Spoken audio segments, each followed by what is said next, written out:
Bueno, chicos, buenas noches. Bueno, acá va la clase de aminoácidos e integración metabólica de aminoácidos que les había comentado que les iba a grabar. Esta es la clase que corresponde a la presentación del viernes pasado, el 17 de octubre, ¿sí? Que fue el día que no tuvimos clase, ¿sí? Así que ahí vamos con esta clasecita que estaba pendiente, ¿sí? Bueno, ayer vimos proteínas, ¿sí? Bueno, hoy lo que vamos a hacer es ver un poquito los componentes de esas proteínas, ¿sí? ¿Se acuerdan que ayer yo les había dicho que las proteínas eran polímeros, ¿sí? Conformados por sus unidades fundamentales, que eran los aminoácidos, ¿sí?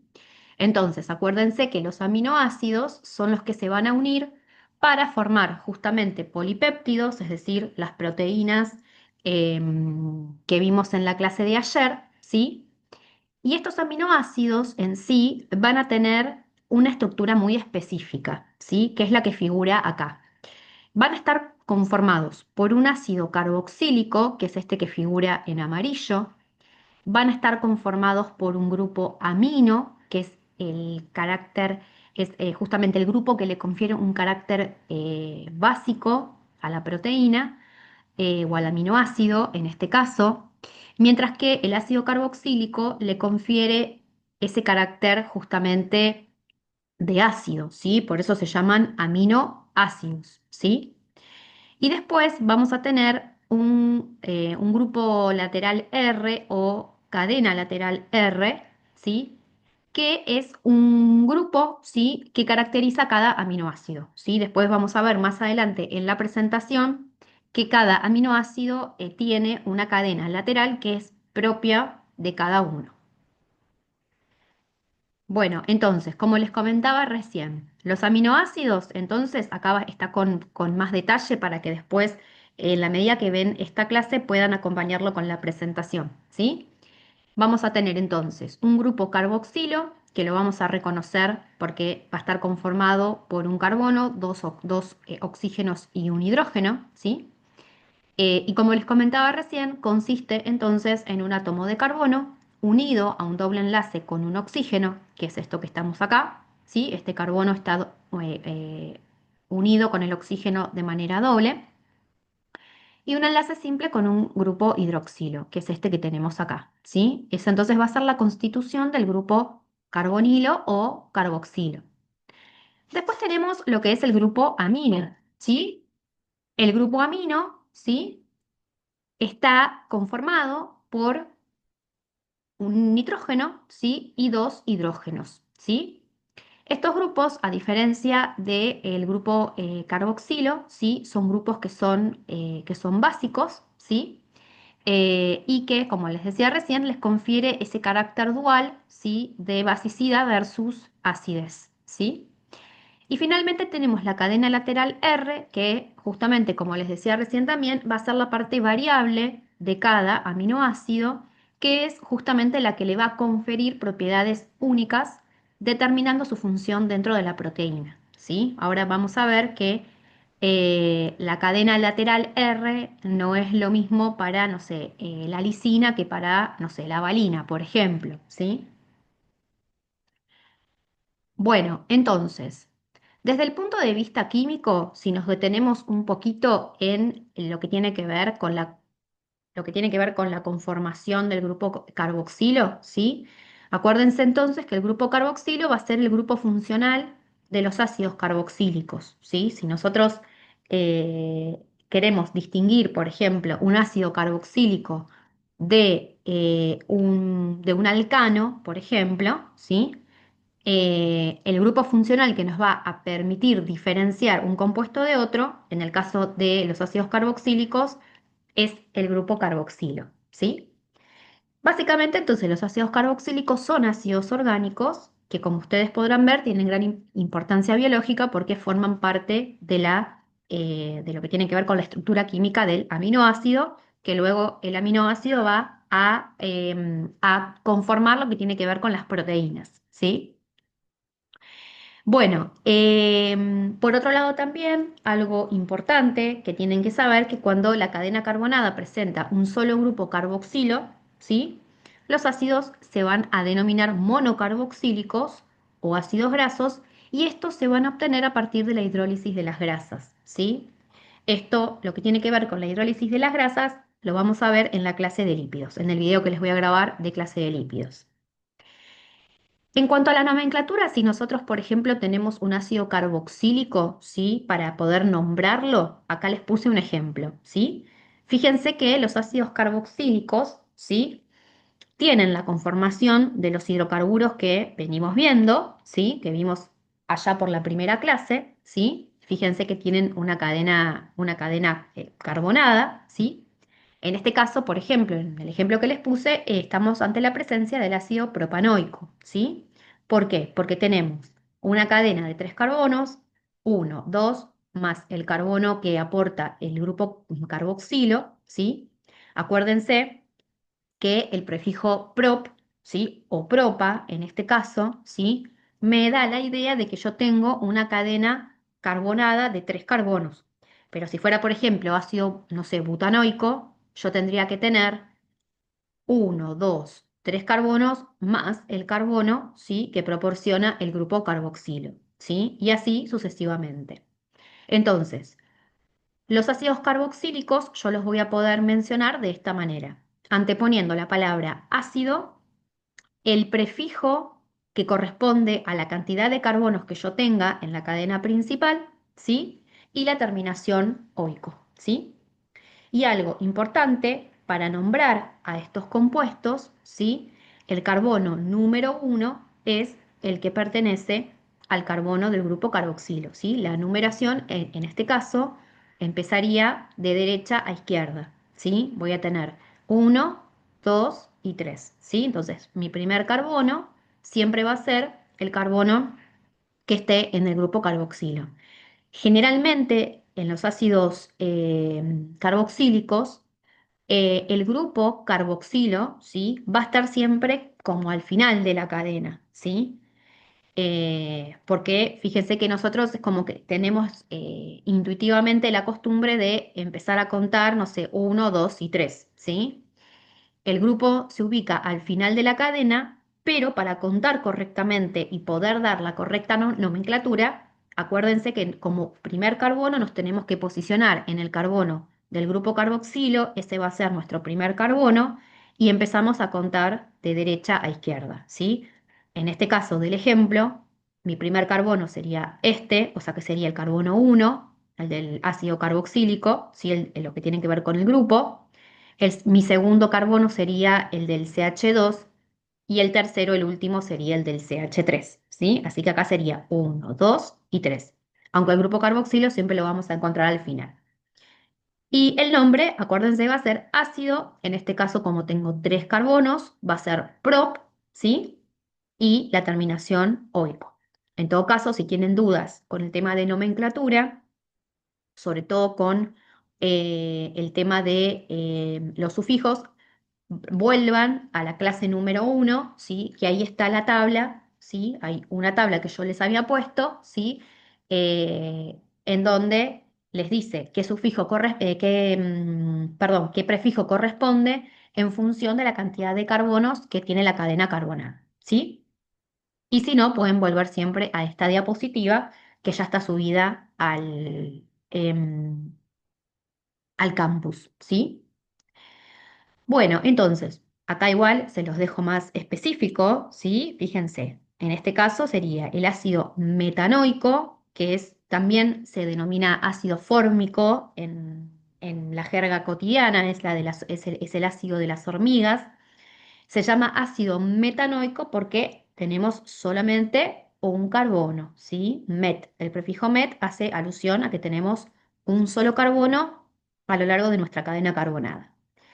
El ácido etanoico, que también es conocido como ácido acético, el prefijo et, ¿sí? O etan, en este caso, ¿sí? Corresponde a dos carbonos, uno, dos. El propanoico, que es el que vimos recién, corresponde a tres carbonos en mi cadena principal, uno, 2 y 3. El ácido butanoico son cuatro, uno, 2, 3 y 4. Termina en oico porque es el sufijo que corresponde a los ácidos carboxílicos según la IUPAC. Y finalmente el ácido pentanoico, que corresponde a una cadena principal de 5 carbonos, uno, 2, 3, 4 y 5, ¿sí? Termina en oico porque justamente tenemos nuestro grupo funcional, ¿sí? Acuérdense que la terminación oico hace referencia a mi grupo funcional carboxilo, ¿sí? Penta, buta, propa, eta, meta, ¿sí? Hace referencia a la cantidad de carbonos que yo tengo en mi cadena principal, ¿sí? Y siempre, para numerarlos correctamente, empiezo a contar desde el carbono que corresponde al grupo funcional, ¿sí? Eso sería todo en cuanto a lo que es nomenclatura. En cuanto a lo que son propiedades físico-químicas, ¿sí? Presentan varias propiedades físico-químicas. Por ejemplo, tienen un carácter polar porque en su estructura tienen presencia de enlaces de tipo puentes de hidrógeno, ¿sí? Por ende, van a ser más solubles en solventes polares y menos solubles en solventes menos polares, como pueden llegar a ser los éteres y los alcoholes, ¿sí? Presentan puntos de ebullición elevados. De ellos pueden derivar cetonas, alcoholes primarios y ésteres, ¿sí? Que ya estos compuestos los vimos en las clases anteriores. Fíjense cómo todos los compuestos más o menos están relacionados entre sí.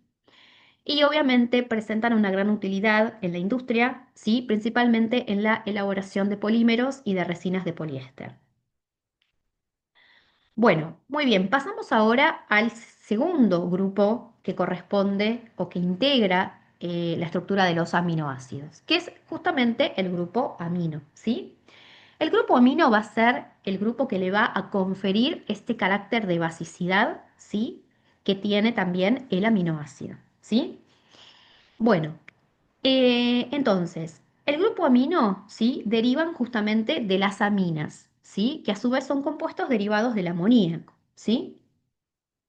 Y como tal cual sucede con los ácidos carboxílicos, fíjense que también vamos a tener una cadena, lo que tiene que ver con una cadena carbonada, que en este caso las podemos llamar cadenas R de manera genérica, ¿sí?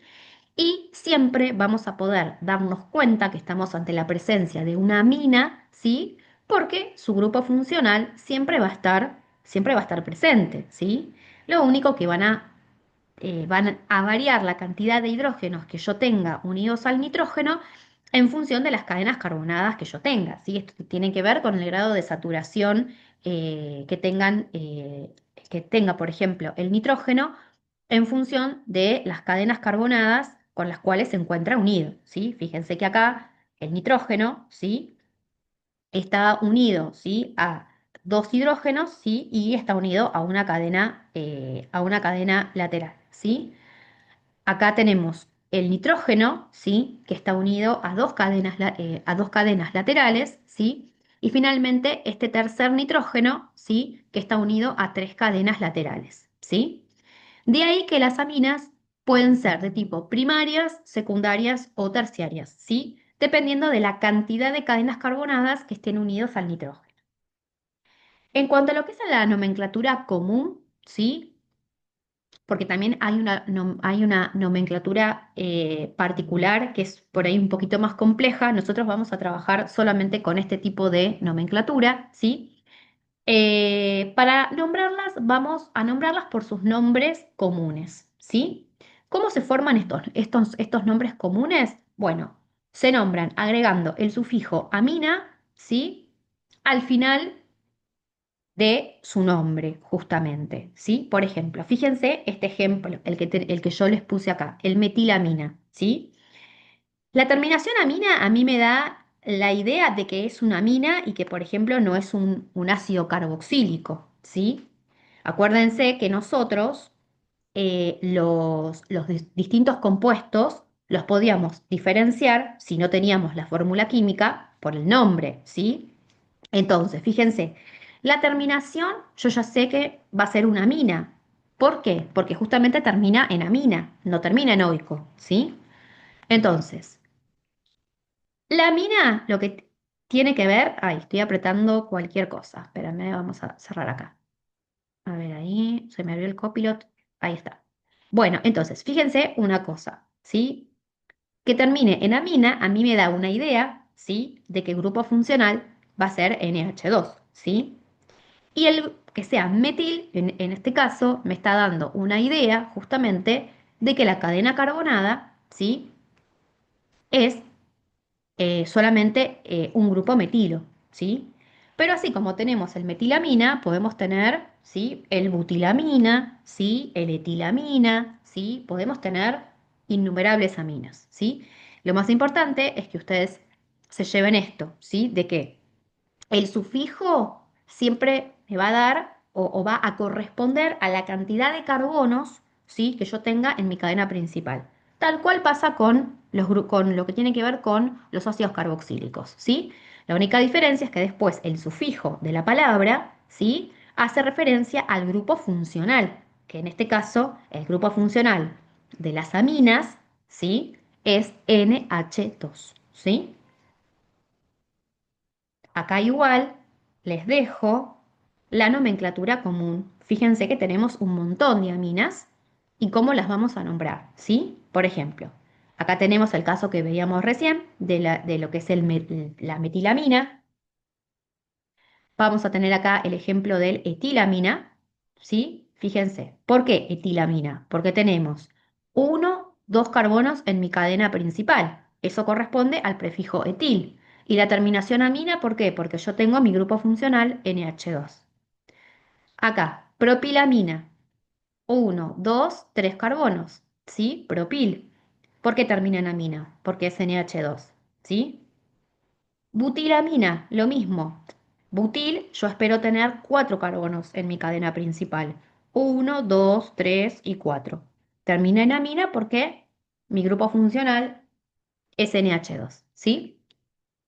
Después podemos tener las aminas que están más ramificadas, ¿sí? Acuérdense que como estamos dentro de lo que tiene que ver con la formación de compuestos carbonados, esta clase de compuestos puede extenderse mucho, ¿sí? Puede ramificarse mucho, ¿sí? En el caso, por ejemplo, de aminas sencillas ramificadas, como la que les puse acá, fíjense cómo vamos a nombrarlas. Siempre la terminación va a ser en amina, ¿sí? ¿Por qué? Porque nuestro grupo funcional sigue siendo el grupo amina. La única diferencia es que tenemos que tener en cuenta las cadenas, ¿sí? Que componen esta amina. Por ejemplo, fíjense acá, tenemos dietil-metilamina. ¿Qué esperaríamos tener acá? Bueno, si analizamos el nombre dietil, esperaríamos encontrar que haya al menos dos cadenas que están conformadas por dos carbonos. Vamos a chequear si esto es cierto. Bueno, tenemos uno acá y otro, ¿sí? Por eso el dietil, porque el di me está diciendo que tengo dos cadenas, ¿sí? ¿De qué tipo? Etilos, ¿sí? Es decir, dos cadenas carbonadas unidas a un mismo nitrógeno, ¿sí? Que están conformadas por dos carbonos cada una. Por eso es dietil. Ahora, después tenemos el metil. Chequemos a ver si es cierto. ¿Tenemos un grupo metil unido al nitrógeno? Sí. Listo, de ahí viene el metil. Por eso el nombre de esta amina es dietil-metilamina. Noten que en este caso, si nosotros tuviéramos que mencionar esta amina sencilla pero que está ramificada, se colocan los nombres en orden alfabético, ¿sí? Por ejemplo, el etil está primero, ¿sí? Porque es E, y después viene el metil en orden alfabético, ¿sí? Primero está la E y después está la M, ¿sí? Por eso es dietil-metilamina, ¿sí? Fijémonos este, por ejemplo, ¿sí? El nombre que nos dice que es esta amina es el trietilamina. ¿Qué esperaríamos? Bueno, encontrar tres grupos etilos unidos a este nitrógeno. Veamos si nos están diciendo la verdad. Bueno, tenemos uno, dos y tres. Perfecto. Bueno, en este caso, como son tres grupos etilo, no tenemos el problema de tener la precaución de ordenar los grupos funcionales según orden alfabético, porque los tres son los mismos, ¿sí? Así que trietilamina directamente, ¿sí? El tri viene de que tenemos tres cadenas carbonadas etilos, listo, ya estamos. Y acá fíjense, esta tercera amina que estamos viendo es etilmetilpropilamina. Bueno, chequeemos. Esperaríamos encontrar un grupo etilo, un grupo metilo y un grupo propilo unido al nitrógeno, ¿sí? ¿Por qué? Termina en amina, o sea, esperaríamos tener al menos un nitrógeno en la cadena principal, ¿sí? Veamos a ver si el resto de los grupos funcionales están correctos. Nos dice que tenemos que encontrar un etil. ¿Lo tenemos? Sí, acá, etil. ¿Sí? Dos carbonos. El grupo metilo, ¿lo tenemos acá? Lo tenemos, perfecto. Y el propil, lo tenemos acá. Uno, dos, tres. Por eso esta amina se denomina etil, metil, propil, amina. Acuérdense, ordenamos los grupos funcionales que tenemos unidos. En el caso de que tengamos una amina ramificada, ¿sí? Lo ordenamos alfabéticamente. Etil, metil, propil y la terminación amina como corresponde. ¿Sí? Ah, y acá me quedó repetida la diapo. Después me voy a fijar a ver si en la presentación que le subí entiendo que debe quedar igual, así que después voy a ver si se las puedo corregir. Pero es la misma, ¿sí? Simplemente me quedó repetida cuando hice la descarga de la presentación. Bueno, a ver, acá les pongo las propiedades físicas y químicas de las aminas, ¿sí? Bueno, las aminas, a comparación de los ácidos, ¿sí? Ellas son bases débiles, ¿sí? Pero que van a reaccionar con ácidos para formar sales de amonio, ¿sí? O sea que ellas pueden participar en reacciones ácido-base, ¿sí? Acuérdense que estamos hablando de bases y de ácidos. Se caracterizan por sus olores fuertes. Los ejemplos más notorios que podemos tener, ¿sí? Son la cadaverina y la putrescina, que son aminas que secretan nuestro cuerpo cuando un cuerpo ya está fallecido, por ejemplo, ¿sí? Los procesos de descomposición están mediados justamente, ¿sí? O cuando tenemos, por ejemplo, no sé, no sé, carne que compramos y que entra como en un proceso de descomposición en la heladera que saca ese olor tan fuerte. Bueno, es debido a estas dos clases de aminas, ¿sí? La cadaverina y la putrescina, se llaman así, que tienen ese olor tan característico, ¿sí? Bueno, son compuestos polares, también con fuerzas de tipo puente de hidrógeno en su estructura. Al igual que sucede con los ácidos carboxílicos, ellas también van a presentar puntos de ebullición elevados y son solubles en agua y otros solventes polares. Y se utilizan también en la industria, principalmente en solventes, en cosméticos, en fármacos, en pesticidas y en colorantes, ¿sí? Así que fíjense que tanto las aminas como los ácidos carboxílicos tienen grandes aplicaciones a nivel industrial. Pero a nivel biológico también son importantes las aminas. ¿Por qué? Porque las aminas, ¿sí? El grupo amino, ¿sí? Compone, ¿sí? Otras estructuras, justamente, ¿sí? Que se van a comportar como bioreguladores, como neurotransmisores, como hormonas, como inmunomoduladores y también a nivel fármacos, ¿sí? Ahora vamos a ver en este caso, ¿sí? Las aminas en su función farmacológico. ¿Se acuerdan que ayer nosotros en la clase habíamos visto, por ejemplo, el tema de que las hormonas eran proteínas, ¿sí? Bueno, justamente, fíjense, la adrenalina y la noradrenalina, ¿sí?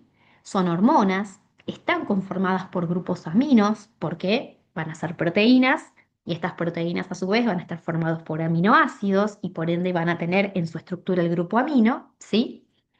Son dos hormonas que van a estar secretadas a nivel de la médula y de lo que tiene que ver con la glándula suprarrenal, ¿sí? Y son liberadas al torrente sanguíneo como respuesta frente al peligro, ¿sí? Es decir, cuando nosotros estamos ante la presencia de un peligro real o imaginario, ¿sí? Una situación que nosotros creemos que va a pasar, pero al final no termina pasando, igualmente, la adrenalina y la noradrenalina son secretadas a nivel de la glándula suprarrenal y volcadas al torrente sanguíneo, ¿sí? De ahí cuando, por ejemplo, no sé, estamos ansiosos por algo, notamos que nos late el corazón, ¿sí? Bueno, esa acción de la adrenalina y de la noradrenalina, ¿sí? Ambas dos generan un aumento de la presión arterial, justamente, ¿sí? y de la frecuencia cardíaca, preparándonos para tener que luchar o tener que huir, es decir, para tener que salir corriendo. Y la noradrenalina también es muy importante porque está implicada a nivel de la transmisión de los impulsos nerviosos, ¿sí? A nivel farmacológico, ¿sí? Ellas van a actuar estimulando los receptores del sistema nervioso simpático y cardiovascular de dos maneras diferentes. Lo pueden hacer a nivel periférico o a nivel central. A nivel central es justamente a nivel del sistema nervioso central, ¿sí? En este caso, la noradrenalina es la que va a actuar a nivel central. A nivel periférico, justamente va a ser la adrenalina, ¿sí?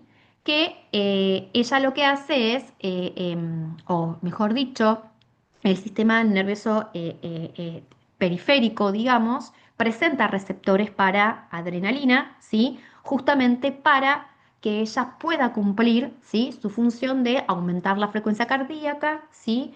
Generar vasoconstricción y broncodilatación, ¿sí? Así que esas son todas las acciones, ¿sí? Que va a generar tanto la adrenalina a nivel periférico como la noradrenalina a nivel central. Otras aminas de importancia biológica para nosotros van a ser la dopamina y la serotonina, ¿sí? La dopamina y la serotonina son neurotransmisores que se encuentran a nivel del cerebro, ¿sí? La serotonina es una hormona que estabiliza nuestro estado de ánimo, ¿sí? Promueve la calma y la felicidad a largo plazo, ¿sí? Así como también interviene en la secreción de la hormona del sueño, ¿sí? La melatonina, interviniendo en el ciclo sueño-vigilia, ¿sí?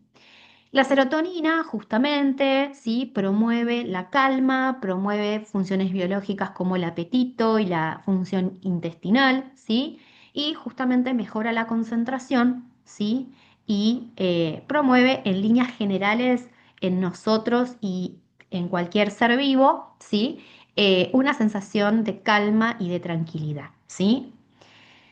Ahora vamos con la dopamina, ¿sí?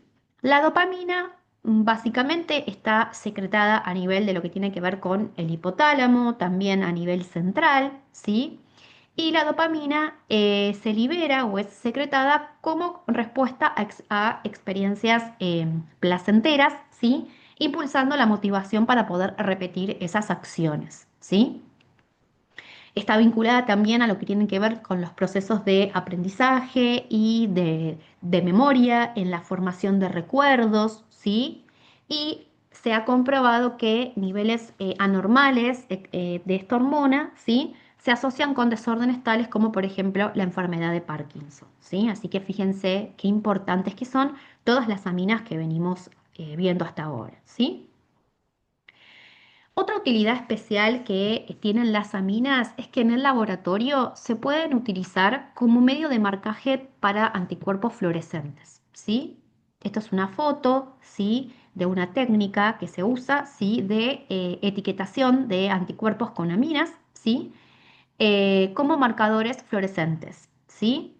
Esto sucede porque hay técnicas en laboratorio que implican lo que es la conjugación de anticuerpos, ¿sí? Con distintos compuestos, en este caso son las aminas, ¿sí? Que sirven de alguna manera para poder, de alguna manera, determinar, ¿sí? Diversas sustancias, ¿sí? Básicamente eso. En el caso que yo les puse es que las aminas primarias son utilizadas justamente en la conjugación de anticuerpos, ¿sí? Ya que son un constituyente principal de los residuos del aminoácido lisina presente en la superficie del anticuerpo, ¿sí? O sea que básicamente a nosotros nos sirve marcar los anticuerpos para poder detectarlos y en función de eso estudiar su comportamiento en múltiples situaciones, ¿sí? Y este carácter de fluorescente, ¿sí? Justamente resulta de esta conjugación que se da entre el anticuerpo, ¿sí? Y lo que tiene que ver con la amina, ¿sí? Bueno, volviendo un poquito a lo que tiene que ver con los aminoácidos, entonces ya vimos los dos principales grupos funcionales que van a conformar nuestros aminoácidos, ¿sí? Entonces, por un lado vamos a tener el grupo amino y el grupo ácido que está formado por los ácidos carboxílicos, ¿sí? Vamos a meternos un poquito más de lleno, ¿sí? Ahora vamos a ver lo de la cadena lateral R para que lo tengan presente, pero vamos a meternos un poquito más de lleno en las características principales de los aminoácidos, ¿sí? Bueno, 20 aminoácidos son los que van a formar todas las proteínas, ¿sí? Después vamos a ir viendo bien cuáles son estos 20 aminoácidos que se van de alguna manera a unir justamente, ¿sí? Para poder dar lugar a esta cadena de polipéptidos. Bueno, son compuestos sólidos, incoloros, que se cristalizan y presentan un elevado punto de fusión, ¿sí? Habitualmente por encima de los 200 grados centígrados. Presentan actividad óptica, al igual que pasaba con los monosacáridos, ¿sí? ¿Se acuerdan? Debido a la simetría del carbono central, ¿sí? Que se haya unido a cuatro radicales diferentes. Esto es común, ¿sí? En la mayoría de los aminoácidos, excepto en la glicina, que ahora vamos a ver su conformación. Así que, como charlábamos un poquito en la clase de lo que tiene que ver con hidratos de carbono, ¿sí? Acá también vamos a tener un carbono central o un carbono quiral, ¿sí? Fíjense que el carbono central está unido a cuatro grupos diferentes, ¿sí? Lo que tiene que ver con el grupo amino, el grupo ácido, el hidrógeno y la correspondiente cadena lateral R, ¿sí? Entonces,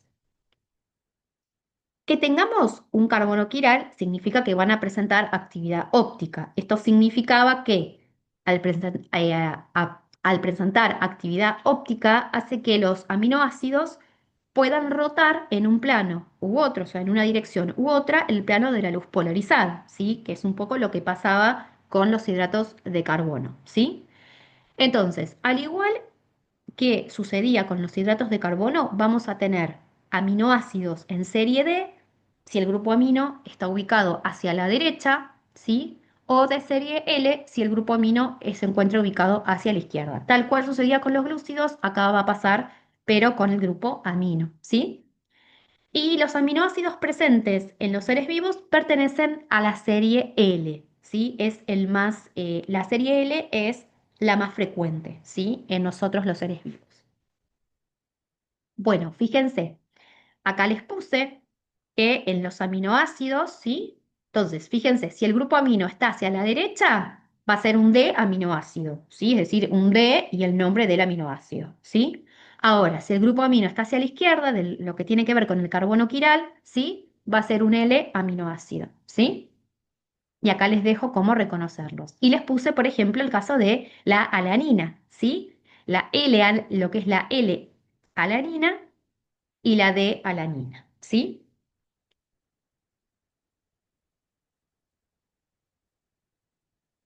Acá también les doy un ejemplo, ¿sí? La D-cisteína y la L-cisteína. Traté de encontrarles una imagen en donde el grupo amino pudiera quedar, digamos, a la derecha y a la izquierda, ¿sí? Fíjense, la D-cisteína, el grupo amino lo tenemos a la derecha y la L-cisteína lo tenemos a la izquierda, ¿sí?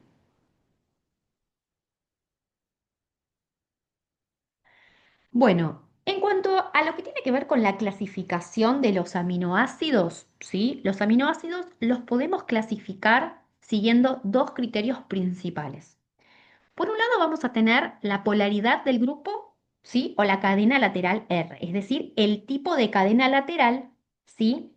Que tengan los aminoácidos, ¿sí? ¿Se acuerdan que yo hace un ratito les había dicho que la cadena lateral R varía de aminoácido en aminoácido, ¿sí? Y que esa cadena lateral es propia para cada aminoácido y le confiere propiedades específicas a cada aminoácido, ¿sí? Esa cadena lateral o grupo R puede presentar características de tipo polares o de tipo no polares, ¿sí? Si tenemos un grupo o cadena lateral R polar, la vamos a poder de alguna manera identificar porque esas cadenas van a presentar átomos electronegativos, como por ejemplo el oxígeno y el nitrógeno, ¿sí? Lo que crea una distribución de cargas electrónicas desigual, ¿sí? Haciéndolos de tipo hidrofílicos. En este caso son polares, significa que son afines al agua, ¿sí? Y los no polares, ¿sí? Los aminoácidos que se consideran no polares es porque sus cadenas laterales, ¿sí? Contienen principalmente átomos de carbono e hidrógeno que no presentan, ¿sí? Una distribución desigual en sus cargas y que por ende, ¿sí? No interactúan bien con el agua, haciéndolos hidrófobos, ¿sí? No afines al agua. Entonces, dentro de lo que tiene que ver con la clasificación, ¿sí? De la cadena lateral R, podemos tener aminoácidos de tipo polares, ¿sí? En donde la cadena lateral R va a tener presentes átomos de oxígeno y de nitrógeno principalmente, ¿sí? Y los no polares, en donde en la cadena principal R vamos a poder observar que los principales átomos que vamos a poder encontrar son carbono e hidrógeno, ¿sí? La segunda clasificación importante que podemos hacer también de los aminoácidos son según la forma en que son sintetizados, ¿sí? Vamos a poder clasificarlos en aminoácidos esenciales y en aminoácidos no esenciales. Por ahí algo escucharon hablar del tema, ¿sí? Desde el punto de vista nutricional, son muy importantes, ¿sí? Ahora, ¿por qué se llaman esenciales y no esenciales? Bueno, los que son esenciales son aquellos aminoácidos que nuestro organismo no puede sintetizar y que por ende deben ser incorporados mediante la dieta, sí o sí, ¿sí? Por eso se llaman esenciales, ¿sí? Porque nosotros, nuestro organismo no los puede sintetizar, ¿sí? ¿Cuáles son aquellos aminoácidos esenciales? Son estos que tenemos acá. Por ejemplo, la valina, la isoleucina, la leucina, la metionina, la lisina, la fenilalanina, el triptófano, la treotonina y la histidina, ¿sí? Entonces son esenciales, acuérdense, porque nuestro organismo no los puede sintetizar y necesitamos incorporarlos sí o sí mediante la alimentación. En cambio, los no esenciales son aquellos que nuestro organismo sí puede sintetizar y con ellos no hay tanto problema. No necesitamos incorporarlos mediante la alimentación porque nuestro cuerpo, sí, mediante la metabolización de los aminoácidos, sí los puede sintetizar. ¿Cuáles son los que tenemos acá? Arginina, glicina, alanina, serina, tirosina, cisteína, asparagina, glutamina, prolina, y después tenemos ácido aspartático y glutámico, ¿sí? Lo que se conoce como glutamato. Bueno, fíjense, acá les dejo, ¿sí? Ejemplos, ¿sí? De aminoácidos, por ejemplo, no polares, ¿sí? Y de aminoácidos de tipo polares, ¿sí? Acá les dejo las características y cómo los vamos a clasificar, ¿sí? Entonces, acuérdense que la cadena lateral R de los aminoácidos, ¿sí? Podía ser polar o no polar, dependiendo las moléculas, ¿sí? Los átomos, ¿sí? Que conformaran esa cadena, esa cadena lateral, ¿sí? Entonces, acuérdense que en los no polares, ¿sí? Las cadenas laterales de esta clase de aminoácidos no presentan grupos cargados o polares, ¿sí? Como va a pasar con los aminoácidos polares, ¿sí? Acuérdense que esto se debe principalmente a que contienen átomos de carbono e hidrógeno, ¿sí? Y por ende, al no presentar carga, van a ser de tipo hidrófobos, ¿sí? No van a interactuar bien con el agua. Acá les dejo, ¿sí? Cada uno de los aminoácidos, ¿sí? Que se consideran de tipo no polar, ¿sí? Algo importante también es que, bueno, son hidrofóbicos, ¿sí? Debido a que sus cadenas laterales son apolares, ¿sí? Y que una función principal que van a tener estos aminoácidos es que participan activamente en la formación del interior hidrofóbico de las proteínas, ¿sí? Justamente la naturaleza hidrofóbica de estos aminoácidos hace que ellos tiendan a agruparse en el interior de las proteínas, lejos del entorno exterior acuoso, ¿sí? Para darle y conferirle o colaborar a formar la estructura tridimensional de estas macromoléculas, ¿sí? Así que acá les dejo como para que los puedan tener, ¿sí? para estudiar y demás, ¿sí? Aquellos que son no polares. Pero acuérdense de esta distinción, ¿sí? De las cadenas laterales, ¿sí? Bueno, acá les dejo, ¿sí? Varios puntos importantes a tener en cuenta para que lo lean después. Y ahora vamos con los aminoácidos de tipo polares, ¿sí? Siempre esto, yo fíjense que les puse, ¿sí? Una aclaración, ¿sí? De considerar la cadena lateral R en medio biológico, ¿sí? En un pH igual a 7, tanto con los polares como los no polares, ¿sí? Estamos hablando de medio biológico porque es en relación a nuestro cuerpo, ¿sí? A lo que es el medio orgánico, ¿sí? Bueno, acuérdense que los aminoácidos polares se llaman polares, ¿por qué? Porque en su cadena lateral R, que es esa cadena, digamos, que les confiere identidad a los aminoácidos y que nos permite diferenciar un aminoácido de otro, ¿sí? Ellos van a presentar átomos electronegativos como oxígeno y nitrógeno, ¿sí? Y por eso ellos son hidrofílicos, ¿sí? ¿Qué clasificación podemos tener de los aminoácidos polares? Podemos tener tres tipos de aminoácidos polares. Son los polares neutros, otros son los polares con carga positiva y otros son los polares con carga negativa. ¿Sí? Los polares neutros los vamos a reconocer, ¿sí? Porque presentan grupos funcionales en su cadena, ¿sí? Pero no se ionizan a un pH fisiológico. Ejemplo de los polares neutros van a ser, por ejemplo, la serina, la treonina, la asparagina, la glutamina, la tirosina y la cisteína, ¿sí? Los polares con carga positiva, es decir, que las cadenas laterales tienen carga positiva a pH 7, ¿sí? Por eso estos son positivos y estos son neutros, ¿sí? Ejemplos de aminoácidos positivos con carga positiva de su cadena lateral R van a ser, por ejemplo, el aminoácido lisina, arginina e histidina, ¿sí?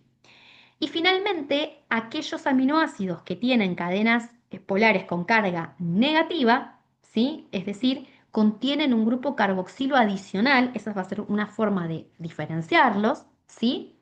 Y esto hace que la cadena lateral R sea ácida, ¿sí? Ejemplos, por ejemplo, el glutamato, el ácido glutámico y el aspartato o ácido aspártico.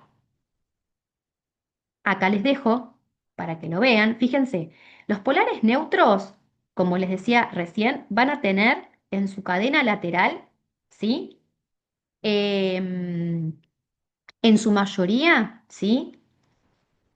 Lo que tiene que ver con carbono e hidrógeno, ¿sí? Este oxígeno, bueno, es propio del grupo oxidrilo, ¿sí? Pero no es significativo, ¿sí? Ahora, fíjense la diferencia, ¿sí? Con los aminoácidos polares positivos, los que son básicos, ¿sí? Si bien van a tener, por ejemplo, carbono e hidrógeno, ¿sí? Acá ya tenemos, ¿sí? Una parte que está cargada positivamente, ¿sí? Y fíjense en los negativos. En los negativos, como pasa con el aspartato y el glutamato, fíjense que tienen, ¿sí? Su cadena lateral cargada negativamente, ¿sí? Así que esto es el ejemplo, ¿sí? De aminoácidos polares básicos, ¿sí? O sea, cargados positivamente. Estos son los cargados negativamente y estos son los neutros, ¿sí? Bueno. Acá les dejo, ¿sí? Todos los aminoácidos que tenemos, que se conocen, ¿sí? La abreviatura y la clasificación, es decir, entre esencial y no esencial, ¿sí? Entonces, habíamos dicho que los aminoácidos también se podían clasificar según la forma en que eran sintetizados, ¿sí? Entonces, habíamos dicho que aquellos esenciales se denominaban de esa forma porque nuestro cuerpo no los puede sintetizar por sí mismos y necesitamos, ¿sí? Ingerirlos con la alimentación, ¿sí? Ya sea que consumamos alimentos de origen animal o de origen vegetal, ¿sí? En ambas dietas se puede adquirir o incorporar esos aminoácidos. En el caso, por ejemplo, de alimentos de origen vegetales, ¿sí? Estos aminoácidos esenciales los podemos los podemos incorporar a través, por ejemplo, de las legumbres, de los cereales integrales, de las semillas y de los frutos secos, ¿sí?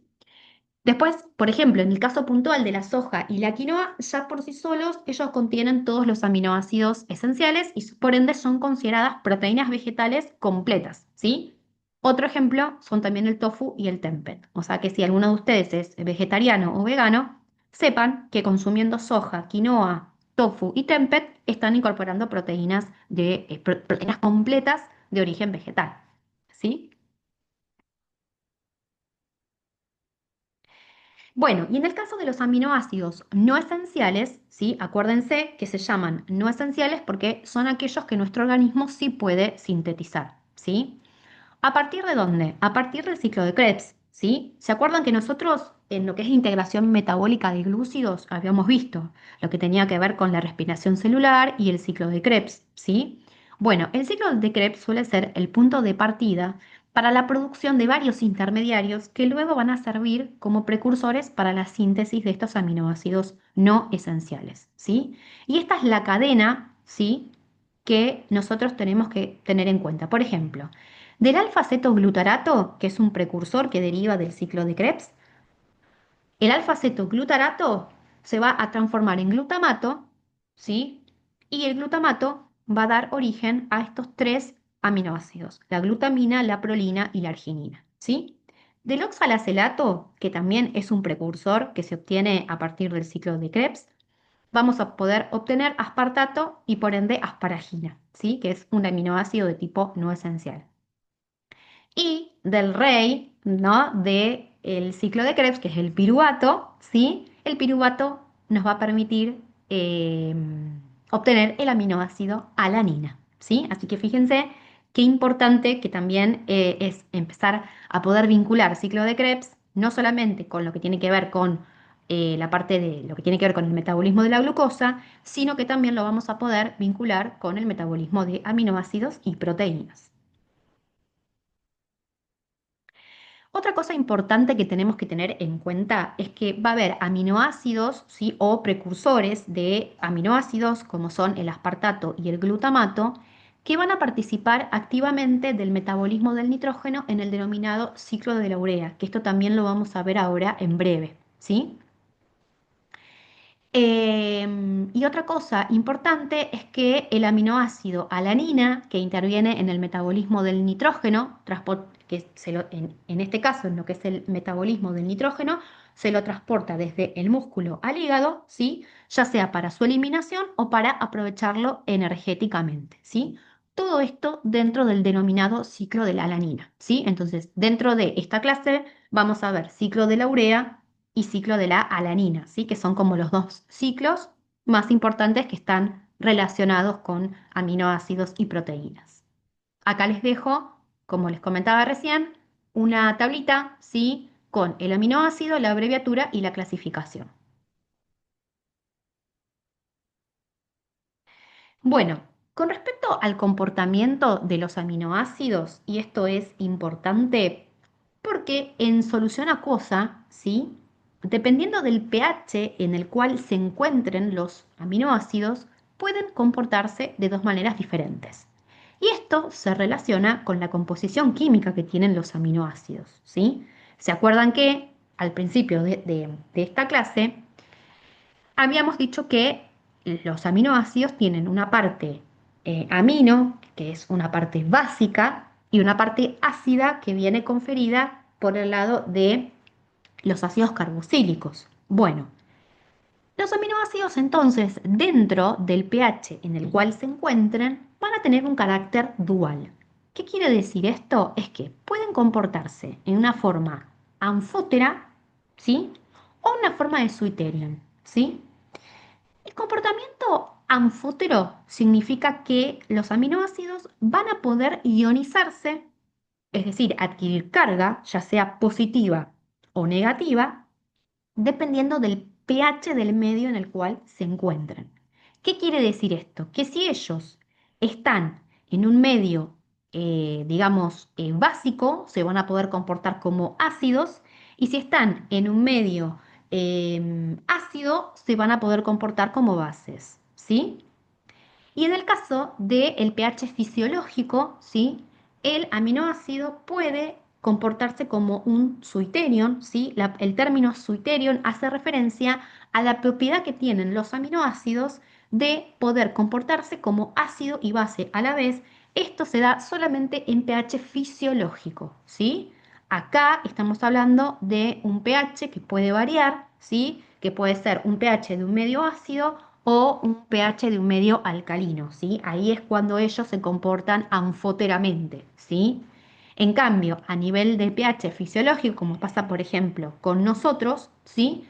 Pueden comportarse como ácido y base a la vez, ¿sí? Esto significa que los aminoácidos, como les puse acá, se ionizan doblemente, ¿sí? Y adquieren esta forma dipolar en donde ambas cargas positivas y negativas tienen la posibilidad de convivir al mismo tiempo. ¿Sí? Algo importante es que el pH justo en donde los aminoácidos se comportan como suiteriones, es decir, que logran, digamos, las cargas positivas y negativas logran convivir al mismo tiempo, se conoce como punto isoeléctrico. ¿Sí? Bueno, entonces acá les dejo, ¿sí? Esto ya se los había adelantado recién, pero como les comentaba, en disolución, dependiendo del pH en el cual se encuentren, los aminoácidos se podían comportar como un ácido o como una base, ¿sí? En el caso de que sea un aminoácido que está en un medio con pH ácido, se comportará como una base, ¿sí? Y en un medio en el cual el aminoácido esté, por ejemplo, si está en un pH alcalino, ¿sí? El aminoácido se va a comportar como un ácido, ¿sí? Y esto es en cualquier tipo de pHs, ¿sí? O sea que cuando el aminoácido se comporta de manera anfótera, ¿sí? Puede ser cualquier solución, ¿sí? El carácter de Switterion, ¿sí? Lo adquiere solamente cuando está en un pH a nivel fisiológico, ¿sí? Es decir, un pH de igual a 7.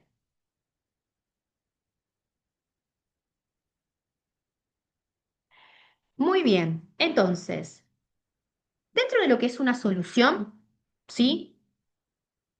Habíamos dicho que los aminoácidos se pueden comportar anfotéricamente o, en el caso de que estén dentro de un medio fisiológico, ¿sí? A un pH de 7, podían comportarse como suiterium, ¿sí? Bueno, este comportamiento anfotérico que tienen los aminoácidos se aprovecha en el laboratorio, ¿sí? ¿Se acuerdan que ayer estuvimos viendo lo que tiene que ver con la electroforesis de proteínas plasmáticas? Bueno, con los aminoácidos se puede hacer exactamente lo mismo, ¿sí? Con una técnica de laboratorio que se conoce como electroforesis en papel, ¿sí?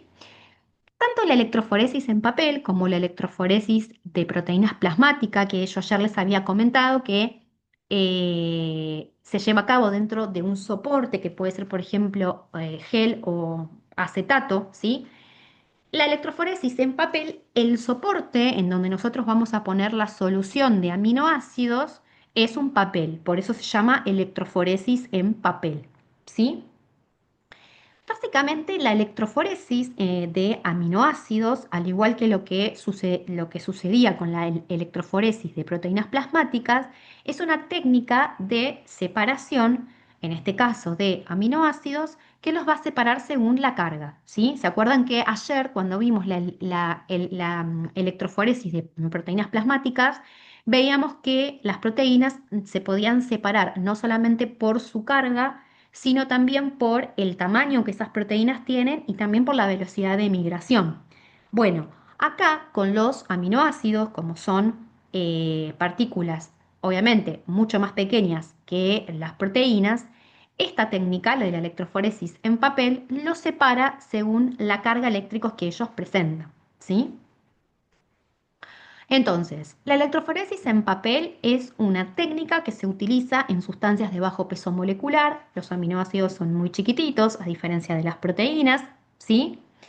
Y la metodología o el procedimiento de la electroforesis en papel consiste en que se va a agarrar un papel filtro, ¿sí? Este papel filtro va a ser justamente el soporte en donde va a colocar, en donde se van a colocar justamente la solución de aminoácidos que se quieren separar, ¿sí?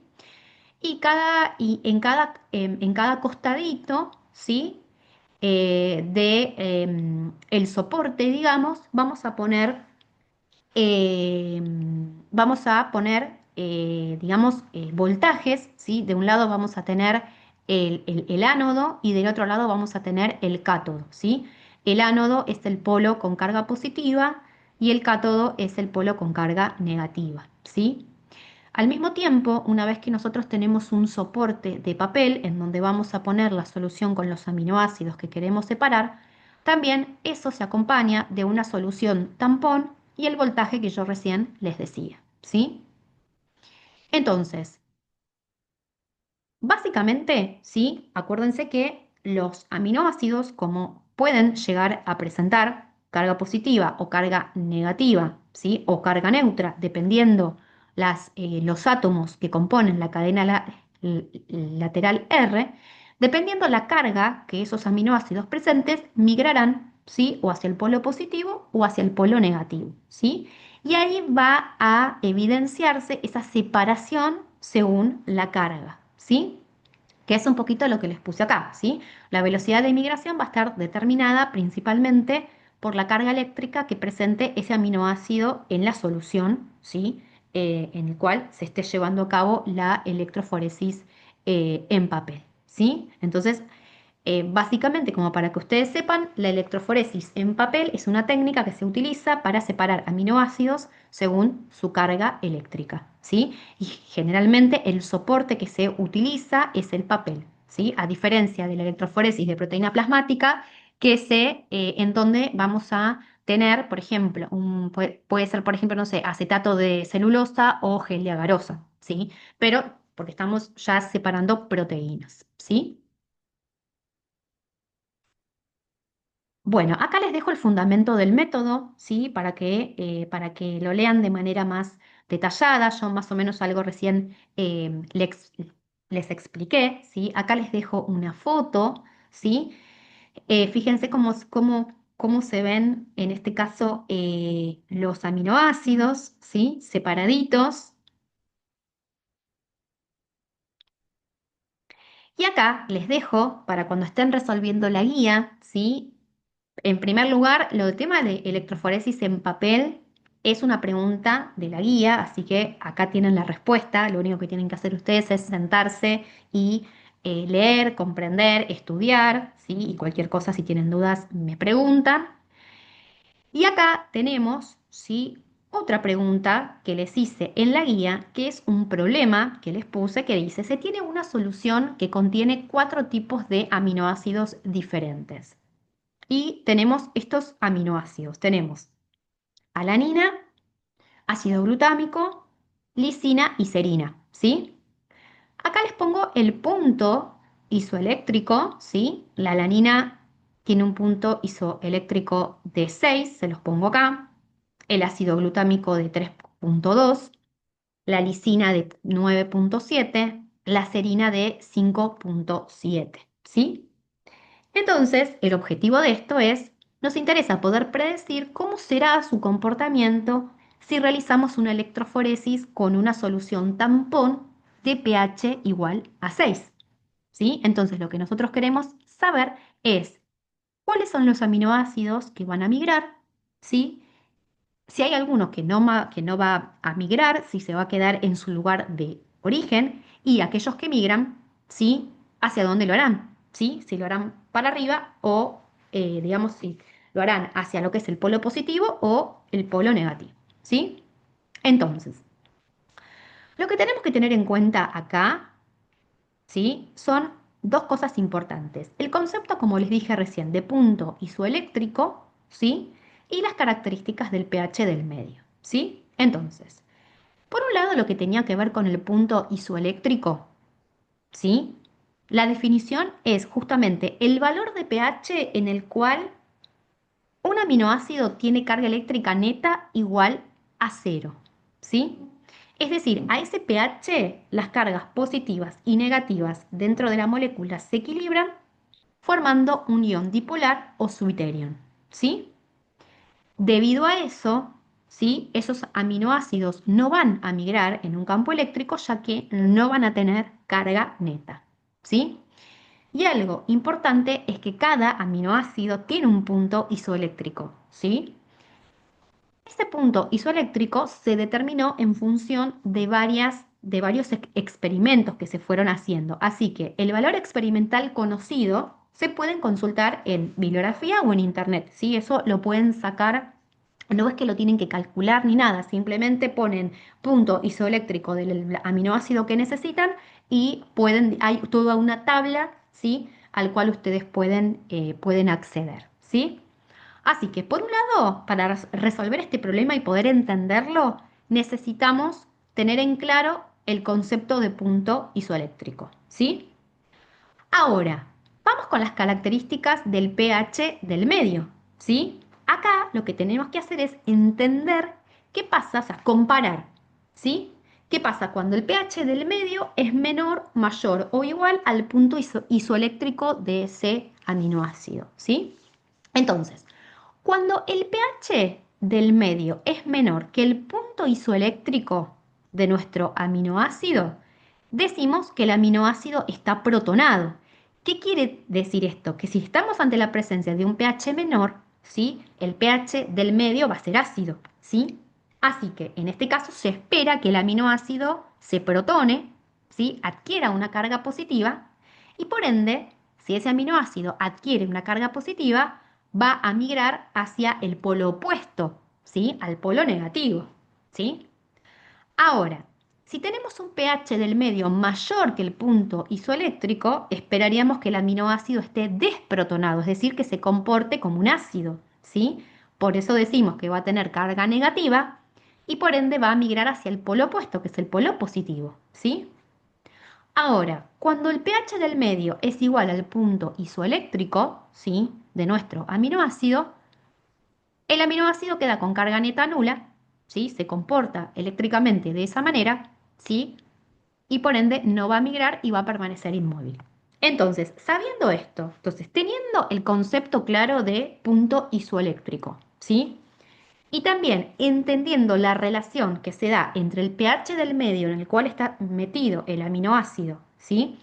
Y cómo el aminoácido se va a comportar en función de la comparativa que hacemos entre el pH del medio y su punto isoeléctrico, podemos resolver esto.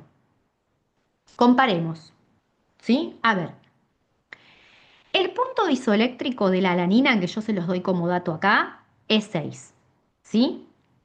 El del ácido glutámico es 3,2, el de la lisina es 9,7 y el de la serina es 5,7.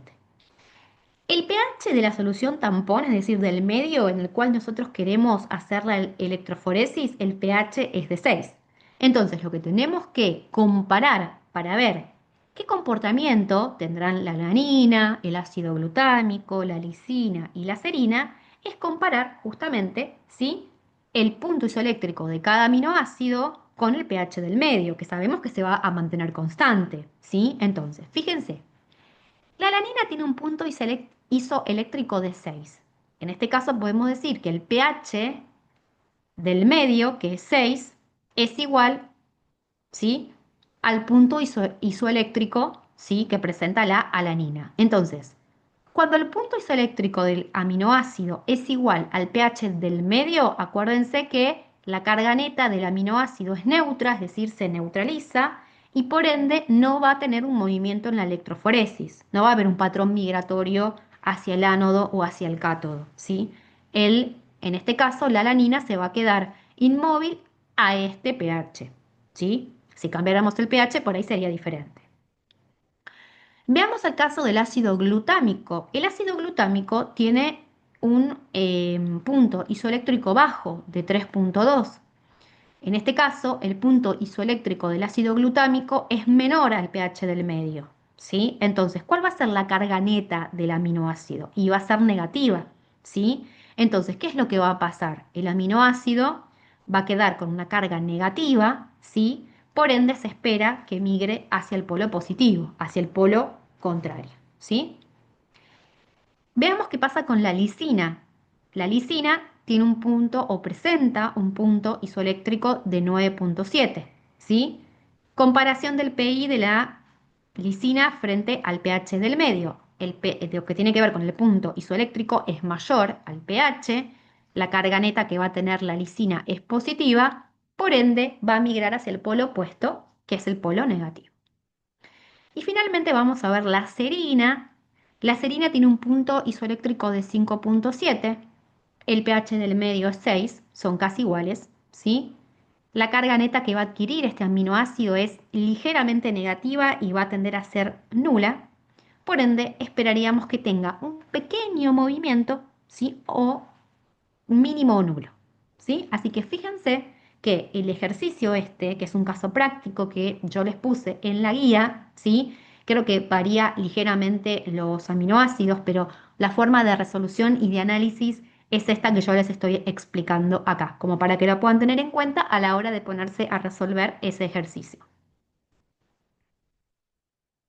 Acá entonces les dejo la definición de punto isoeléctrico y la relación que se establece entre punto isoeléctrico y las características del pH del medio. Bueno, muy bien. Hasta acá, sí, esta es la primera parte de esta clase, ¿sí? Para que no quede tan larga, ¿sí?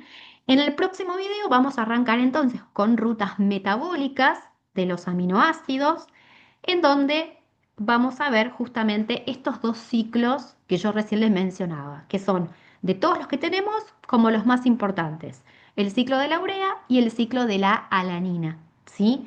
Así que esto se los voy a grabar en el próximo video, así tampoco les queda tan larga la clase, ¿sí? Y pueden, digamos, evitar que su atención de alguna manera decaiga, ¿sí? Como siempre, dudas o consultas, me mandan mail, me escriben, ¿sí? Así que bueno, les dejo esta misma clase particionada en dos videos.